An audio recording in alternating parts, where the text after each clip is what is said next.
Friends, Bhogi పండుగ రోజున మా డే ఎలా గడిచింది అనేది ఈరోజు మీతో షేర్ చేసుకోబోతున్నాను. భోగి పండుగ రోజున ఉదయాన్నే నిద్రలేచి తలస్నానం చేసేసి కొత్త బట్టలు కట్టుకుని భోగి మంట దగ్గరికి అయితే వెళ్ళి, చిన్నప్పుడైతే భోగి దండలు వేసేవాళ్ళం, ఇప్పుడు పెద్దవాళ్ళం అయిపోయాం కాబట్టి బొట్టు ఒకటి పెట్టుకుని వచ్చేసాము. తర్వాత గొబ్బిళ్ళకి పిలిచారండి. ఇప్పుడు మా ఊరు సైడ్ ఏంటంటే మెచ్యూర్ అవున ఆడపిల్లలు చిన్నపిల్లలు ఉంటారు కదా, వాళ్ళు ఎక్కువగా గొబ్బిళ్ళు పడుతున్నారు. అంటే ధనుర్మాసం స్టార్ట్ అయినప్పుడు నెల రోజుల నుంచి కూడా ఉదయాన్నే నిద్రలేసి చన్నీళ్ళ స్నానం చేసి 5 ముత్తైదులు తాంబూలాలు ఇస్తారు. ఇలా 3 సంవత్సరాలు చేసేవాళ్ళు చేస్తారు, లేదా 3 సంవత్సరాలు కలిపి ఒకే సంవత్సరం కూడా ముత్తైదువులకి తాంబూలాలు ఇస్తూ ఉంటారు. ఈ సంవత్సరం మాకు తెలిసిన వాళ్ళు 2 పట్టారండి. ముందుగా ఉదయాన్నే ఈ అమ్మాయి దగ్గరికి వెళ్ళి తాంబూలాలు అయితే అందేసుకుని అక్కడే టిఫిన్ అయితే చేసేసాము. నెక్స్ట్ ఏంటంటే మా తోటికోళ్ళు అవుతుందనమాట, మా దగ్గర రిలేటివ్స్, వాళ్ళ అమ్మాయి కూడా గొబ్బిళ్ళు పట్టిందని వాళ్ళు మధ్యాహ్నం లంచ్కి అయితే పిలిచారండి.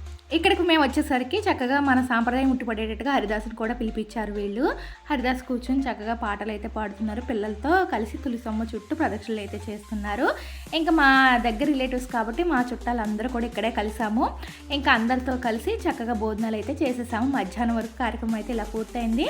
తర్వాత ఏంటంటే సాయంత్రం వచ్చేసి మా పిన్ని గారు మనవరాలు, అంటే మా చెల్లి వాళ్ళ అమ్మాయికి భోగిపళ్ళు వేస్తున్నాము అని చెప్పి పిలిచారు. ఆ అమ్మాయికి అంటే 2 అమ్మాయిలు ఉన్నారు. చిన్న అమ్మాయికి ఈ సంవత్సరం ఫస్ట్ టైం అయితే భోగిపళ్ళు వేస్తున్నారు.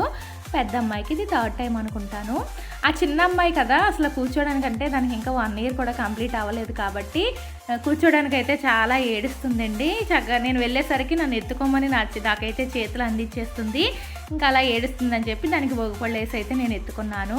తర్వాత పెద్దది చూడండి ఎంత చక్కగా కూర్చుని భోగిపళ్ళు వేయించుకుని వెళ్ళిన వాళ్ళందరికీ కూడా గిఫ్ట్స్ అయితే ప్రజెంట్ చేస్తుంది. చిన్నదైతే అసలు ఊరుకోవట్లేదని చెప్పి ఇంకా వాళ్ళ అమ్మ నాన్న కూర్చుని దగ్గరుండి భోగిపళ్ళు అయితే వేయిస్తున్నారు. అలాగే వెనకతల డెకరేషన్ అయితే మన సంక్రాంతి సంప్రదాయం అంతా కూడా ఉట్టిపడేటట్టుగా చాలా అందంగా వీళ్ళే తయారు చేశారండి. చాలా బాగుంది కదా డెకరేషన్ అయితే, నాకు బాగా నచ్చింది.